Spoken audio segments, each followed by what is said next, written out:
and welcome to all of our Gold viewers from around the world. I'm Kristen Schwartz, licensed midwife and one of the MCs here at Gold. And today I'm chatting with Allyson Wessells, who is part of our upcoming Gold Learning Day, Advancing Lactation Skills Through Clinical Case Studies. Welcome, Allyson. Thank you so much. Oh, it's lovely to have you back here at Gold. Back at Gold by popular demand. It's wonderful to have you here. Thank you, Kristen. So your presentation for the Gold Learning Day is titled Breastfeeding as Movement, Case Studies on Posture, Movement, Reflexive Function, and Complex Feeding Challenges. Absolutely love the title, and I want to jump in. But first of all, tell us a little bit about yourself, especially for our viewers who don't know you yet. Give us a little overview of your background and where in the world are you? Sure. So I live in Columbus, Ohio, USA, the Midwestern area of the United States. And I co-own a private practice and work as an IBCLC with a background in physical therapy and provide all in-home lactation care throughout the county that I live in. And my roots, though, go back to when I had my first baby 15 years ago and got involved with La Leche League and became a La Leche League leader at that time. And month after month, year after year of leading meetings, I discovered a love for really supporting people with breastfeeding, but continued to hear about a gap in care in the healthcare system.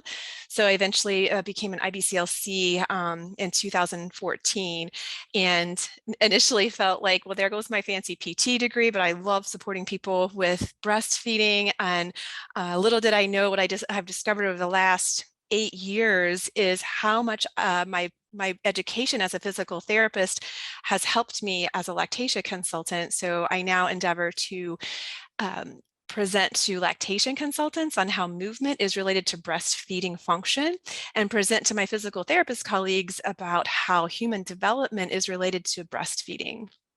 Absolutely fascinating. I love how you have combined these two areas and educate others on this as well, because I think for many of, of both professions, it was probably quite an eye opener, right? When they learn about this, going like, oh, it's almost like a light bulb going off. Yes, it makes so much sense, right? Have you encountered that when you're teaching?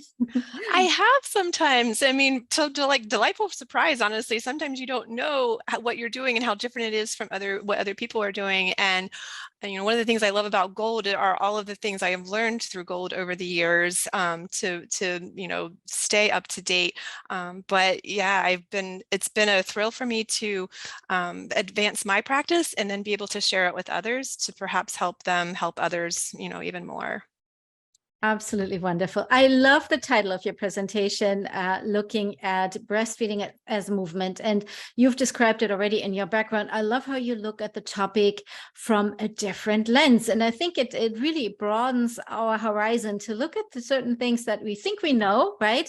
Many of our viewers are IBCLCs who've been maybe doing this for a long time, coming in this and looking at this with a different lens, right? It's like broadening on our horizon. So tell us a little bit about the presentation and what you hope our viewers will take away.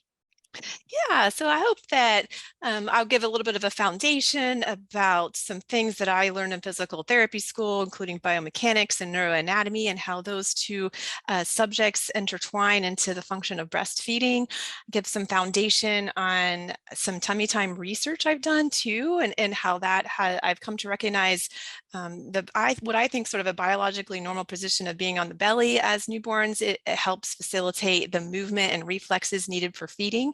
And then I will segue into some origins of movement for us as humans, prenatally, and then through our birthing process, and then postnatally, and then segue into how those movements might be impaired, and how we might want to train our eyes as lactation consultants to identify those movement impairments, and then empower families with some activities that they can do on a daily basis, maybe to help improve that movement, and then in turn improve the feeding function and their feeding experience.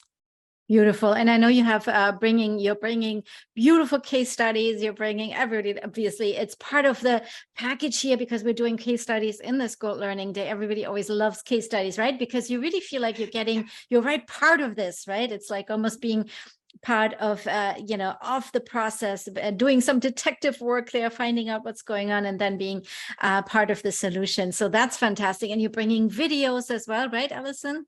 Yeah, I am very fortunate to have some very gracious families that consent to, sharing their cases with others to help others learn. So yeah, I'll be bringing some photos and videos to help people visualize what I'm explaining, and then, maybe take it back to the families that they work with or the colleagues they work with, or maybe they, seek out other therapists in their area to collaborate with as well. This might now be a little bit of a loaded question, but what kind of advice can you give to our viewers when it comes to the area of looking at breastfeeding, the movement part of it? I know it's a big topic, and you could probably talk for hours about it. Oh, yeah. But if you just give us a little nugget of wisdom of yours, that would be fantastic.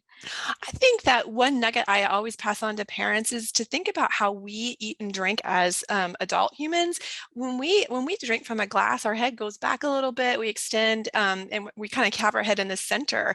Right. But that little head going back gives our mouth room to move, our tongue room to move. And Yes. so I think you got to think about the same thing with with us as babies. Their little heads should be back just a little bit, in my experience, to really give their jaw and tongue room to move through a full range of motion and express those reflexes that they've come with to really feed effectively. Interesting. Oh, this is fantastic. That's a little nugget there of wisdom, because we are often so focused on the baby that we think like, oh, it needs to be in that perfect position to have the perfect ledge, but maybe that little extra could really, the tilt a little bit or whatever could really make a big difference in that. Fantastic. Thank you so much. And now maybe one more question about like what advice if you have a little bit more challenging case that maybe takes a little bit more time and attention. What nugget of wisdom do you have for that? I think to be patient and express to families how incremental this process can be to work toward the function of breastfeeding if it's challenged. And we don't learn to walk overnight, and so we can't learn to breastfeed sometimes overnight either, or in one day. But there's a wide window to get breastfeeding working. And I think just taking the stress level down, the pressure people feel on themselves to get this working down a notch. And, you have each visit you have, maybe focus on even one thing, and then the next week, hopefully, if you have that opportunity to see families, on an ongoing basis, you can work in that incremental fashion.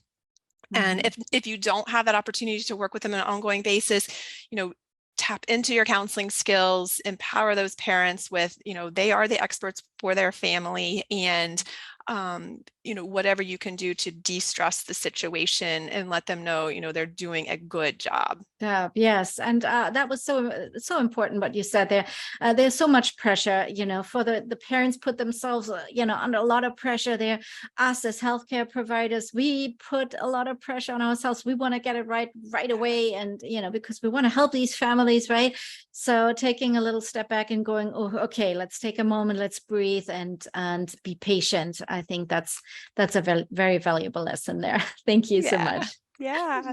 Well, Allyson, it was lovely talking to you here. I can't wait for your presentation. I'm so looking forward to this. And this is for the Gold Learning Day. They will be live with us on August 8th. And we'll love having you here at Gold. Thank you so much, Allyson. Thank you, Kristen. I look forward to it.